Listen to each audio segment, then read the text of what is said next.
So hi everyone and welcome to the channel. इस वीडियो में हम बात करेंगे हमारे बिजनेस स्टडीज़ क्लास 11th के पार्ट सेकंड में कि मल्टीपल ऑब्जेक्टिव्स क्या होते हैं बिजनेस के। इसके पहले हमने डिस्कस किया हुआ है कि बिजनेस के कैरेक्टरिस्टिक्स क्या होते हैं और कंपैरिजन क्या है बिजनेस, प्रोफेशन और एम्प्लॉयमेंट में। चलिए तो शुरू करते हैं। सबसे पहले अगर अपन बिजनेस की बात करें तो हमने देखा है कि जब भी आप एक बिजनेस को स्टार्ट करते हैं तो एक बिजनेसमैन का जो मोटिव होता है बिजनेस को स्टार्ट करने का, वो होता है मेनली प्रॉफिट को अर्न करना। जैसा कि हमने पिछले वीडियोस में समझा है, कोई भी बिजनेस जो होता है बिना प्रॉफिट के रन नहीं किया जा सकता। मेन जो चीज़ होती है बिजनेस को रन करने के लिए जो चाहिए होता है वो होता है मेनली प्रॉफिट। लेकिन सिर्फ प्रॉफिट से ही काम नहीं बनेगा, हमें और भी बहुत सारी चीज़ों में ध्यान देना होगा अगर हम चाहते हैं कि हमारा बिजनेस जो है वो लॉन्ग रन में काम करे। आप चाहते हैं कि अपने बिजनेस को आप बहुत सालों तक चलाना चाहते हैं, कई सालों तक आप अपने बिजनेस को करना चाहते हो, अपने बिजनेस की ग्रोथ अगर आपको चाहिए है तो सिर्फ आपको प्रॉफिट की तरफ ध्यान नहीं देना है, बल्कि हमें और भी ऐसे कुछ जगहें हैं जहां पर हमें ध्यान देना होगा अगर हम चाहते हैं कि हमारा बिजनेस जो है वो बहुत अच्छी तरह से रन हो। तो आज हम इसी के बारे में डिस्कस करेंगे। तो देखिए, मेनली जो हमारे मल्टीपल ऑब्जेक्टिव्स होते हैं बिजनेस के, वो बेसिकली 3 कैटेगरीज में डिवाइडेड हैं। फर्स्ट होता है इकोनॉमिक, नेक्स्ट होता है हमारा सोशल ऑब्जेक्टिव्स और नेक्स्ट होता है हमारा ह्यूमन और इंडिविजुअल ऑब्जेक्टिव्स। तो इन ऑब्जेक्टिव्स को लेकर के हम हमारे बिजनेस में ग्रोथ कर सकते हैं, आगे हम बढ़ सकते हैं। सो सबसे पहला जो पॉइंट है वो क्या है हमारा सर्वाइवल। मीन्स कि एक बिजनेसमैन के लिए ये ज़रूरी होता है कि जब वो अपने बिजनेस को एक कॉम्पिटिटिव मार्केट में उतारता है तो ये ज़रूरी होता है कि उसको उस कॉम्पिटिटिव मार्केट के अंदर सर्वाइव करना ज़रूरी है। तो सर्वाइव करना मतलब क्या होता है कि आपको मिनिमम इतना प्रॉफिट तो अर्न करना ही होगा कि आपकी जो कॉस्टिंग है वो आप निकाल सको। आपको हायर प्रॉफिट का एक्सपेक्टेशन स्टार्टिंग डे से नहीं रखना है कि आपने ये सोचा कि अगर आप अपने एक बिजनेस को स्टार्ट करते हैं पहले ही दिन से आप सोचेंगे कि अगर आपको बहुत हाई प्रॉफिट होगा, तो ऐसा नहीं होता है। ये एक्सपेक्टेशन आपको नहीं रखनी है। आपको पहली जो एक्सपेक्टेशन रखनी है वो ये है कि आपको उस कॉम्पिटिटिव मार्केट के अंदर अपने आप को सर्वाइव कराना है, अपने बिजनेस को सर्वाइव कराने की आपको कोशिश करनी है, और वो मिनिमम प्रॉफिट अर्न करके भी किया जा सकता है। मेनली आपको ध्यान रखना होगा कि आपको इतना प्रॉफिट अर्न करना है कि आपकी जो कॉस्ट है वो आप निकाल सको। इतना आपको सेल करना है कि आपको अपनी कॉस्टिंग जो है वो आप निकाल सको। उसके बाद आप धीरे धीरे करके अपने प्रॉफिट के मार्जिन को आप बढ़ा सकते हैं। लेकिन अगर आप स्टार्टिंग डे से ही सोचते हैं कि आपको पहले ही दिन से बहुत ज़्यादा अमाउंट में प्रॉफिट अर्न होगा, तो ऐसा नहीं होता है। और अगर आप ऐसा करने की कोशिश करेंगे तो उस कॉम्पिटिटिव मार्केट से आप बाहर हो जाओगे। तो हमें ऐसा नहीं करना है। सबसे पहले हर बिजनेसमैन की कोशिश ये होना चाहिए कि उसको उस कॉम्पिटिटिव मार्केट में सर्वाइव कराना है अपने बिजनेस को। ठीक है, जब आप अपने बिजनेस को अच्छी तरह से सर्वाइव कराने लगोगे, जब आप कॉस्टिंग निकालना स्टार्ट कर दोगे, फिर आप धीरे धीरे क्या करोगे, अपने प्रॉफिट के मार्जिन को आप बढ़ाओगे। ठीक है, तो इसीलिए हमारा जो नेक्स्ट जो ऑब्जेक्टिव हो जाता है इकोनॉमिक के अंदर वो होता है प्रॉफिट। क्योंकि जैसा कि हमने डिस्कस किया है कि बिना प्रॉफिट के किसी भी बिजनेस को रन नहीं किया जा सकता। इसलिए हर बिजनेस के लिए क्या ज़रूरी होता है, प्रॉफिट को अर्न करना। तो सबसे पहले एक बिजनेसमैन का क्या मोटिव होना चाहिए कि हमें हमारे कॉम्पिटिटिव मार्केट में हमें हमारे बिजनेस को सर्वाइव कराना है। जब आप अपना सर्वाइवल अच्छे से करने लगोगे बिजनेस के अंदर, फिर उसके बाद आपका जो नेक्स्ट जो स्टेप होगा वो होगा प्रॉफिट अर्निंग का। फिर आप जो है प्रॉफिट अर्न करना स्टार्ट करोगे धीरे धीरे। और ये जो प्रॉफिट होता है, ये प्रॉफिट ही आपको बताएगा कि आपके बिजनेस में आपको ग्रोथ कितना मिल रहा है। धीरे धीरे करके आप जब प्रॉफिट को ज़्यादा अर्न करने लगोगे तो आपका जो बिजनेस है वो एक्सपैंड होने लगेगा। धीरे धीरे आपको क्या करना है, अपने बिजनेस में ग्रोथ करनी है, डेवलपमेंट करनी है। और ये जो ग्रोथ और जो डेवलपमेंट है बिजनेस के अंदर, वो सिर्फ और सिर्फ पॉसिबल है प्रॉफिट अर्न करने के बाद ही। तो जब आप प्रॉफिट को इतना अर्न कर पा रहे हो कि आपकी बिजनेस में आपको ग्रोथ नज़र आ रही है, डेवलपमेंट हो रहा है अपने बिजनेस के अंदर, तब आप ये कह सकते हैं कि आपको एक मिनिमम अमाउंट का प्रॉफिट जो है वो अब अर्न होने लगा है। फिर इसके बाद जब आप प्रॉफिट अर्न करना स्टार्ट कर देते हो, आपको अच्छा खासा प्रॉफिट जब आपको अर्न होने लगता है, तब फिर आप बढ़ते हो किस तरफ? ग्रोथ की तरफ। तो किसी भी बिजनेस में जो ग्रोथ होती है वो बहुत ज़रूरी होती है। हर बिजनेसमैन के लिए ज़रूरी है कि वो अपने बिजनेस की जो एक्टिविटीज़ है उसको वो बढ़ाए, ठीक है, और ग्रोथ करे अपने बिजनेस में। और किसी भी बिजनेस की जो ग्रोथ होती है वो मेजर की जाती है कि उसकी जो बिजनेस की एक्टिविटीज़ है वो कितनी है, सेल कितना आप कर पा रहे हो, आपके ऑर्गेनाइजेशन के अंदर कितने एम्प्लॉयज़ काम कर रहे हैं, कितनी आपकी ब्रांचेस है, कितने आपके यूनिट्स हैं। ये सारी चीज़ें बताती हैं आपके बिजनेस के ग्रोथ के बारे में। देखो, जब कभी भी आप बिजनेस को स्टार्ट करते हो सबसे पहले तो आपकी कोशिश ये होगी कि आप अपने बिजनेस को अच्छी तरह से रन करो। फिर जब आपको अच्छा प्रॉफिट होने लगता है तब फिर आप क्या करते हैं? कोशिश करते हैं कि नया ब्रांच आपको स्टार्ट करनी है। फिर अलग अलग जगहों पे आप अपने बिजनेस को क्या कर देते हो? एक्सपैंड कर देते हो। और ये जो एक्सपेंशन का काम जो होता है ये प्रॉफिट के बाद ही हो पाएगा। अच्छा खासा अमाउंट का जब प्रॉफिट आप अर्न करने लगोगे तब जाके आप अपने बिजनेस में ग्रोथ आप करोगे। तो केवल यही हमारा ऑब्जेक्टिव नहीं है, इसके अलावा भी 2 और ऑब्जेक्टिव हैं जो एक बिजनेसमैन को ध्यान में रखते हुए अपने काम को करना चाहिए, जिससे कि वो अपने बिजनेस को और लॉन्ग रन में रन कर सकता है और एक्सपैंड कर सकता है। चलिए तो हम नेक्स्ट ऑब्जेक्टिव को डिस्कस करते हैं जो कि है हमारा सोशल ऑब्जेक्टिव। देखो, एक बिजनेसमैन की जिम्मेदारी केवल उसके बिजनेस के लिए नहीं होती है, केवल उसके प्रॉफिट अर्निंग के लिए नहीं होती है, बल्कि हमारे समाज के लिए, या जिस समाज में रह करके एक बिजनेसमैन अपने बिजनेस को रन कर रहा है तो उस समाज के लिए भी उसकी कुछ जिम्मेदारियां बनती है। उसको भी ध्यान में रखते हुए एक बिजनेसमैन को काम करना चाहिए। और अगर एक बिजनेसमैन इन सारी चीज़ों को भी ध्यान में रखते हुए काम करेगा तो उसको बिजनेस को रन करने में कोई भी प्रॉब्लम नहीं आएगी। इसके अलावा उसको बिजनेस में ग्रोथ नज़र आएगी। तो क्या है वो ऑब्जेक्टिव्स, हम डिस्कस करते हैं।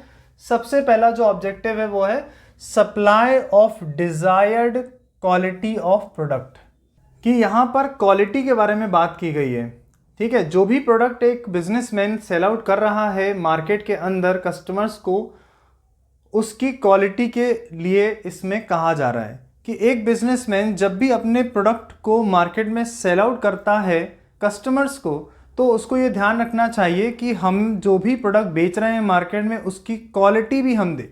मीन्स कि जितने भी अमाउंट का आप प्रोडक्ट सेल आउट करते हो उसके हिसाब से हमको उसकी क्वालिटी को भी मेंटेन करके रखना होता है, क्योंकि सभी कस्टमर जो आज की डेट में बहुत ज़्यादा अप टू डेट रहते हैं, उनको हर चीज़ के बारे में जानकारी रहती है, कंपैरिजन वो करते रहते हैं, और भी बहुत सारे तरीके हैं किसी भी एक टाइप के प्रोडक्ट को परचेज करने के लिए।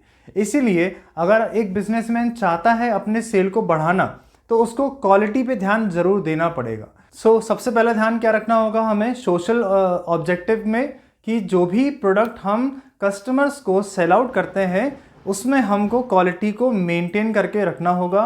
और जो क्वालिटी होती है वो अलग अलग तरह के प्रोडक्ट में अलग अलग हो सकती है।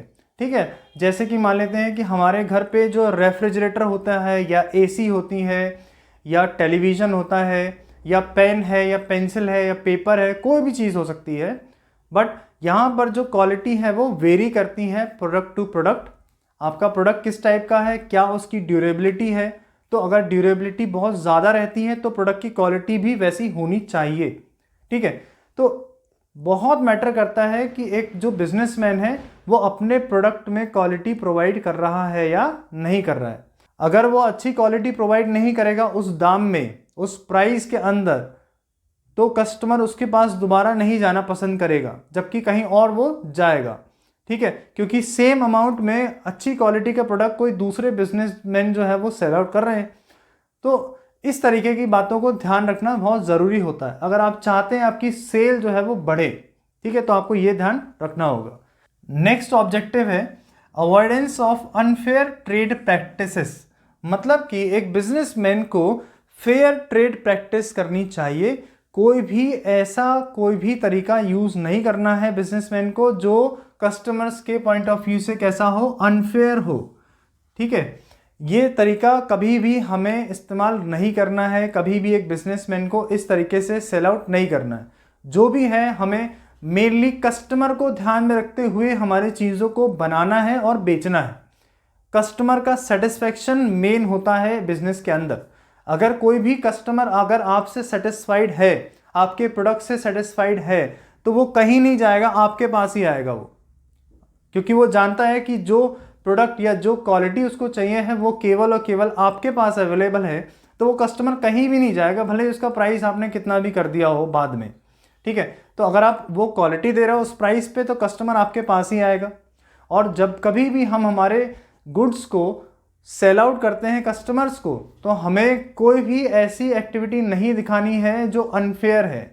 तो अब यहाँ पे अनफेयर को डिस्कस कर लेते हैं। तो अब अनफेयर जो प्रैक्टिस होती है, जैसे कि एक तरीके से ब्लैक मार्केटिंग हो गया, या फिर आप मिलावट कर रहे हो किसी तरीके की, ठीक है, या फिर आपने प्राइस को ज़्यादा चार्ज किया है, एमआरपी से ज़्यादा प्राइस अगर आपने चार्ज किया है, ओवर चार्जिंग अगर आप कर रहे हैं, तो इस तरह की जो प्रैक्टिसेस होती हैं इन्हीं को कहा जाता है अनफेयर ट्रेड प्रैक्टिस। ठीक है, तो अनफेयर अगर ट्रेड प्रैक्टिस आप यूज़ करते हैं अपने प्रोडक्ट को सेल करने के लिए, तो ऐसे केस में जो कस्टमर्स हैं, पहली बात तो वो आपके पास दोबारा नहीं आएंगे, और दूसरी बात ये हमारे कानून में ये पनिशेबल है। तो अगर कोई भी बिजनेसमैन अनफेयर ट्रेड प्रैक्टिस कर रहा है, तो ऐसे केस में ये जो चीज़ है ये अगेंस्ट द लॉ है, कानून के खिलाफ है। इसके लिए बिजनेसमैन को पनिश किया जा सकता है अगर वो गलत पाया जाता है तो इस बात का ध्यान रखना होगा एक बिजनेसमैन को।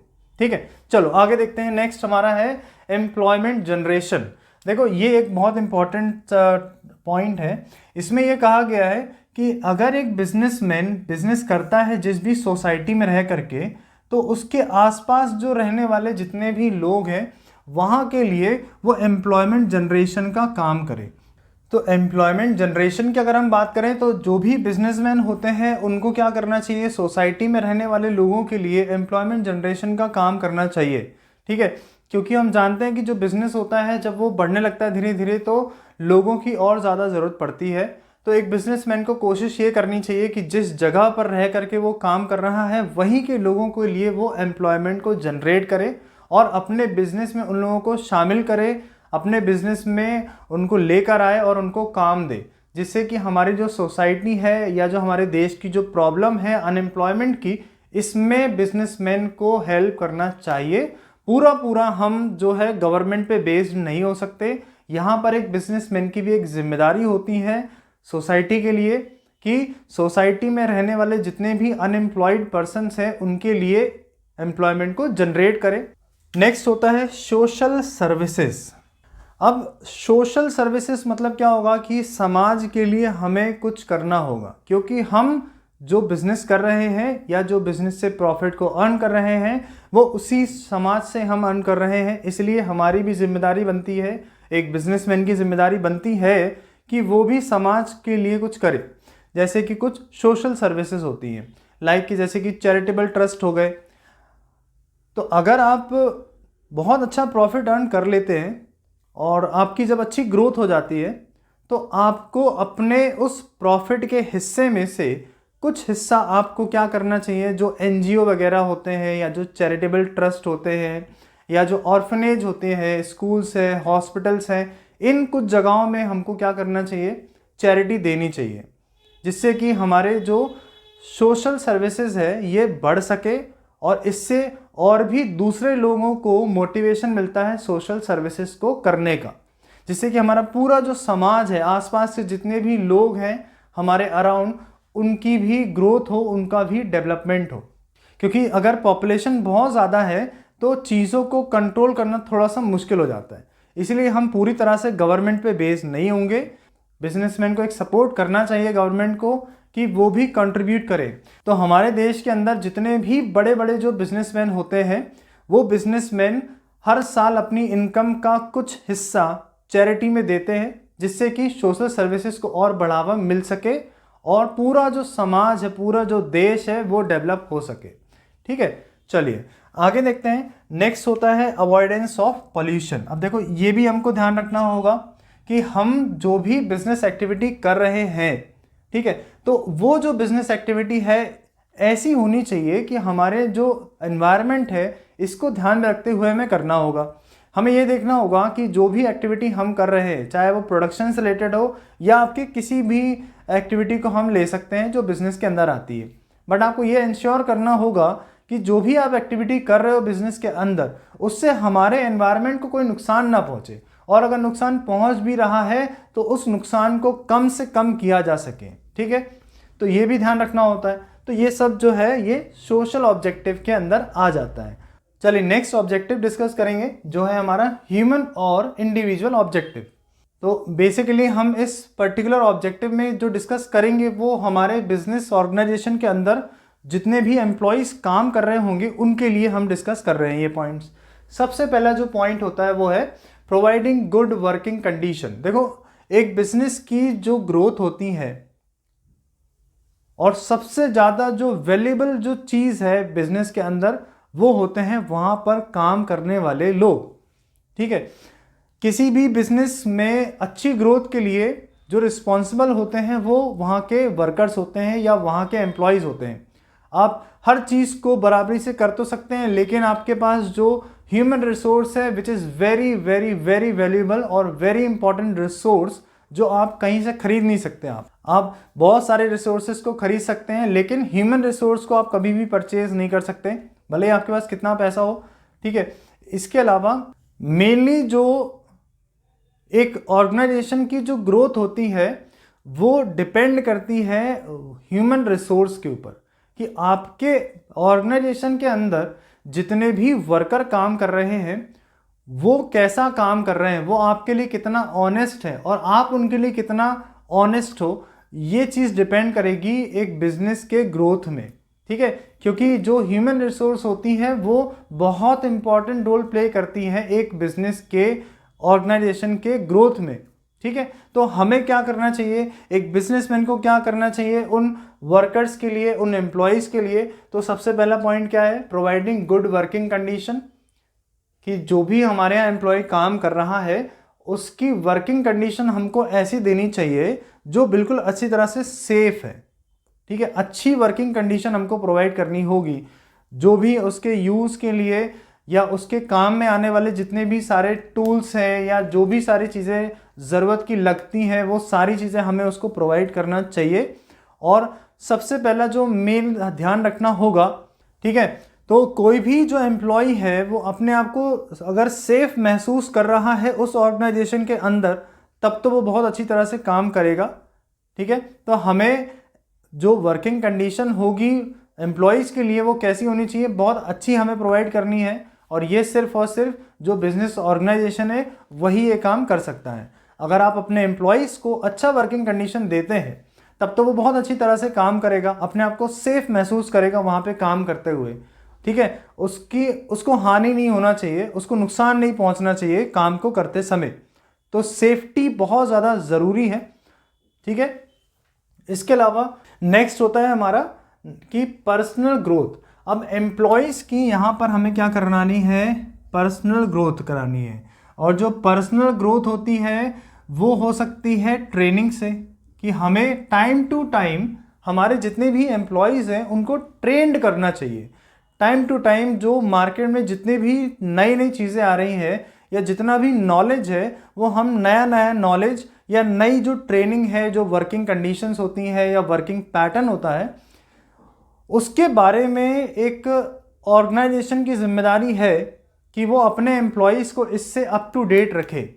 ठीक है, तो टाइम टू टाइम आपको क्या करना होगा कि अपने एम्प्लॉयज़ की ट्रेनिंग करानी होगी, जो भी नॉलेज है अप टू डेट रखना होगा हमें हमारे एम्प्लॉयज़ को, कि वो हमारे जो ऑर्गेनाइजेशन है उसमें जब वो काम कर रहे होंगे तो वो बहुत अच्छी तरह से सब चीज़ों की जानकारी रख लेने के बाद काम कर रहे होंगे।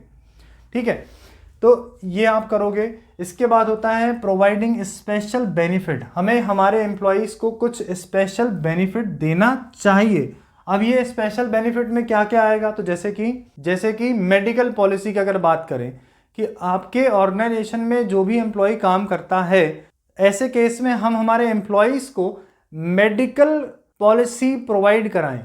तो यहाँ पर जो भी मेडिकल से रिलेटेड मतलब जो भी उनके हेल्थ इश्यूज़ हैं वो उनका इलाज जो है वो कंपनी करा के देगी। तो अगर आप किसी भी ऑर्गेनाइजेशन में जब आप काम करने जाते हैं तो बड़ी बड़ी जो ऑर्गेनाइजेशंस होती हैं वो क्या करती हैं, अपने एम्प्लॉय को मेडिकल से रिलेटेड जितनी भी फैसिलिटी होती हैं वो प्रोवाइड करना स्टार्ट कर दिया है उन्होंने। तो इस तरह से क्या होगा कि जो एम्प्लॉयज़ हैं उनको मोटिवेशन मिलेगा आपके ऑर्गेनाइजेशन में काम करने का। ठीक है, इसके अलावा एजुकेशनल हेल्प भी आप कर सकते हो कि अगर वन चाइल्ड पॉलिसी अगर आप यूज़ करते हो कि जो एम्प्लॉय आपके यहाँ काम कर रहे हैं अगर उनका वन चाइल्ड है या गर्ल चाइल्ड है तो आप जो एजुकेशन है उसकी वो आप करा के दोगे। तो इस तरह से छोटे मोटे जो बेनिफिट्स हैं अगर आप एम्प्लॉयज़ को प्रोवाइड कराते हो तो एम्प्लॉय को बहुत मोटिवेशन मिलेगा आपके ऑर्गेनाइजेशन में काम करने का। इसके बाद जो आ जाता है वो है पेमेंट। तो पेमेंट में ये बोला गया है कि हम एम्प्लॉय से जितना काम कराते हैं उसके अकॉर्डिंग हमें पेमेंट प्रोवाइड करनी चाहिए। ये यहाँ पर एक बैलेंस होना चाहिए कि आपने जितना एम्प्लॉय से काम कराया है उसी से मैच करता हुआ आपको क्या देना होगा, उसको सैलरी देनी होगी या वेजेस देना होगा। लेट अस सपोज कि मान लेते ओवर टाइम अगर आप काम करा रहे हैं तो आपको क्या करना चाहिए, उस ओवर टाइम का भी आपको पैसा देना चाहिए सैलरी के साथ साथ या वेजेस के साथ साथ। ठीक है, तो ऐसे केस में जो एम्प्लॉयज़ होते हैं वो ओवर टाइम में भी बहुत अच्छा काम कर सकते हैं। तो मेनली जो पूरा जो मोटिवेशन जो टिका हुआ है वो है मनी, पैसों से टिका हुआ है। इसके अलावा अगर आप जो हमारे एम्प्लॉयज़ हैं उसको रिकग्नाइजेशन देते हैं, एक पहचान देते हैं, तो भी जो मोटिवेशन है वो एम्प्लॉयज़ का हाई रहता है। और मोटिवेशन अगर हाई है तो हमें एम्प्लॉय को पुश नहीं करना होगा काम करने के लिए, वो अपने आप से ही काम अच्छा करके आपको देगा कि पूरे ऑर्गेनाइजेशन में आपने उसकी एक अलग आइडेंटिटी बना दी है या उसको इनिशिएटिव दिए हैं। ठीक है, जो मनी से रिलेटेड नहीं है तब भी जो एम्प्लॉय है वो मोटिवेटेड होगा। तो ये अगर सारी चीज़ें एक बिजनेसमैन अगर फॉलो करते हुए चलता है तो उसके बिजनेस को बहुत अच्छी ग्रोथ मिलती है। चलिए तो अब हम देखते हैं नेक्स्ट हमारा टॉपिक है role of profit in the business. देखो यहाँ पर हम ये डिस्कस करेंगे कि हमारे बिजनेस के अंदर प्रॉफिट का क्या रोल है। सो बिजनेस के अंदर प्रॉफिट का बहुत ही इंपॉर्टेंट रोल है। ठीक है, कोई भी बिजनेस जो है अगर वो बहुत लंबे समय तक के प्रॉफिट को अर्न नहीं कर पा रहा है तो ऐसे केस में बिजनेस बहुत लंबे समय तक चल ही नहीं सकता। बिना एडुकेट प्रॉफिट के किसी भी बिजनेस को रन नहीं किया जा सकता। इसीलिए प्रॉफिट का बहुत ही इंपॉर्टेंट रोल है बिजनेस के अंदर। अगर आप चाहते हैं कि आपका बिजनेस ग्रो करे या आपको अपने बिजनेस की जितनी भी एक्टिविटीज़ है वो प्रॉपर अगर आपको चलानी है तो आपके बिजनेस में प्रॉफिट आपको करना ही होगा, अर्न करना ही होगा। बिना प्रॉफिट के बिजनेस रन नहीं हो सकता, बिजनेस की एक्टिविटीज़ रन नहीं हो सकती विदाउट प्रॉफिट। ठीक है, तो अब यहाँ पे हम कुछ इंपॉर्टेंट पॉइंट्स को डिस्कस करते हैं कि प्रॉफिट कैसे कैसे हमारे बिजनेस में एक इम्पॉर्टेंट रोल को प्ले करता है। सबसे पहले होता है सर्वाइवल। जैसा कि हम लोगों ने डिस्कस किया है कि अगर हमें बिजनेस को सर्वाइव कराना है तो आपको मिनिमम प्रॉफिट तो आपको अर्न करना ही होगा। ठीक है, मिनिमम प्रॉफिट मतलब इतना प्रॉफिट आपको अर्न करना ही होगा कि आपकी जो कॉस्टिंग है वो आप निकाल सको। और अगर आप नहीं निकाल पा रहे हैं तो आपको अपनी जो बिजनेस एक्टिविटीज़ करने का जो तरीका है उसमें हमें थोड़ा थोड़ा क्या करना होगा, चेंजेस लाना होगा, तभी जाकर के आप मिनिमम प्रॉफिट आप अर्न कर सकते हो। और जब आपको मिनिमम प्रॉफिट अर्न होने लगेगा तभी आप क्या कर सकते हो, अपने बिजनेस को सर्वाइव करा सकते हो कॉम्पिटिटिव मार्केट के अंदर। और अगर ऐसा नहीं होगा तो आपका बिजनेस बहुत लंबे समय तक चल ही नहीं सकता। इसके अलावा बिजनेसमैन के लिए भी ये बहुत ज़रूरी होता है, क्योंकि जो प्रॉफिट होता है बिजनेसमैन के लिए यही प्रॉफिट जो है वो एक इनकम के जैसे काम करेगा। ठीक है, और अगर बिजनेसमैन को इनकम अर्न नहीं होगी तो उसकी बेसिक नीड कैसे पूरी हो पाएंगी, उसका फैमिली जो है वो कैसे चल पाएगा, तो ये पॉसिबल नहीं है।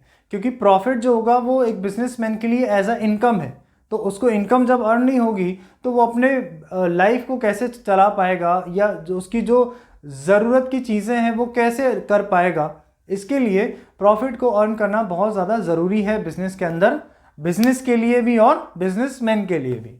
ठीक है, नेक्स्ट होता है एक्सपेंशन एंड ग्रोथ। देखो अगर आपको एडुकेट प्रॉफिट होना स्टार्ट हो गया है तो आप धीरे धीरे क्या करोगे, अपने प्रॉफिट के मार्जिन को आप क्या करोगे, धीरे धीरे इंक्रीज करना स्टार्ट कर दोगे। और ये जो प्रॉफिट का मार्जिन है कैसे इंक्रीज होगा, ये सेल्स के थ्रू आपको इंक्रीज करना होगा। जब आपके बिजनेस में सेल्स बढ़ता जाएगा तो ऐसे केस में प्रॉफिट भी बढ़ेगा।